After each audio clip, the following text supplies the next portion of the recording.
Good morning.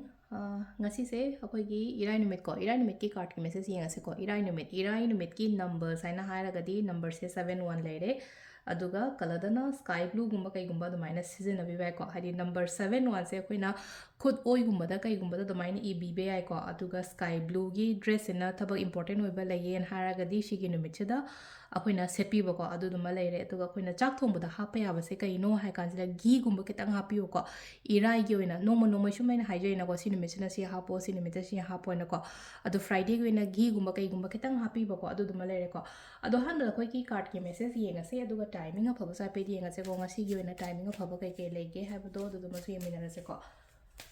card ahum ka tang thok charage ko tigi lo thok ko do minus 3 cards ko 3 cards se da gi amma khan bi ra se card number 1 consider card number 2 consider na traga card number 3 consider ko ahan ba se da leire ko ani shuba se da leire aduga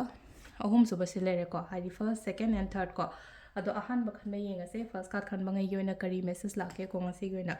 first card gi oina hadi tawruba thaba inkhang da ngasi se mai pa o haina dumai dal tam dumai taroga la ko thabak tong matam da mai pak pa mangol oiba daw ya ba positive day ngasi se ko aduna isha so yamna positive oi biu ko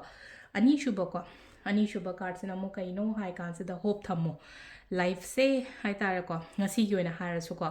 hadi akoina hingne se ama ko hope ama ga loina na loina makne na hadi thabai kang ai no mata no ma thaw phang kini ai no mata no ma nungai ra kini ai pharakani hai bagi adu gi kaino da nga tani na tongnani mayam se like tami ba ko liba du mayam am tori se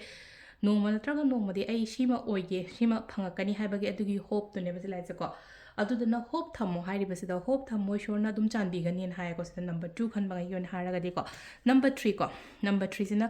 shaw bo khot pa ya de ko se le ko shaw bo kai ka loin phada ra ga le na ko yamna patience le na kaino to ba handle to ba situations mayam se ko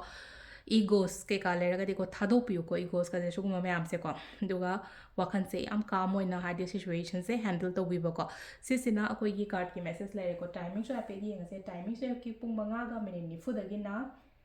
pung mapan ga minute ni fu ni toi bang le ko da gi pung trama thoi ga minute ani dai na baro ga minute kun hum doi phang le re adai pung ohum ga minute mari dai na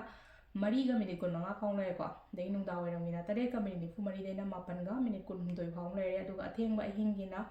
pung trama thoi ga minute ahum da gi na nunga lam dai gi pung mari ga minute ama phang le ko sisina akoi gi ngasi gi oina afaba timing ko adu still le re koi gi daily card message ma'am thank you